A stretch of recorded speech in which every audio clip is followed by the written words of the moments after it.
Hey everybody, what's up and welcome back to today's video guys. And today guys, I'm going to go and be showing you how to bold a price in Shopify. This is a very simple thing to do, so make sure to watch this quick and easy video till the very end, follow my steps correctly, so you can make sure this works the same for you and you can do this yourself.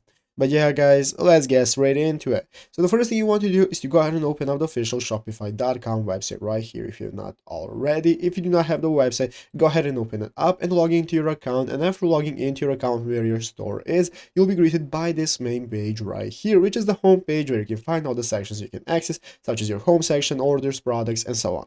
So let's say we want to change the prices on our products to be bold. This is how we can do that. Basically guys, as you can see right here on the official community website of Shopify, somebody already asked this question and they got this answer. What they want to do is put this piece of code into their CSS. So as you can see, you want to change the font weight to 900 and this is going to bold your price. As you can see, you have even more code right here. So what you can do is find this thread, and now we're going to go ahead and open up our CSS by going back to the main Shopify page and clicking online store. After opening the online store, we want to choose the themes section right here. Under themes, we can find the themes we are using. So here is our theme guys, and what we want to do is click the three dots right here, and in this new menu there appears one to click edit code. So once you open up your edit code guys, now you want to search for CSS and you want to open up a base CSS, and this is where you can get started with changing all the info that you need, such as your font weight. You can add even the coding right here that you have and the font size and so on. All of that is available right here that you can implement. So you want to go ahead and explore with it and start editing it to get your desired effect. After that, you can just save it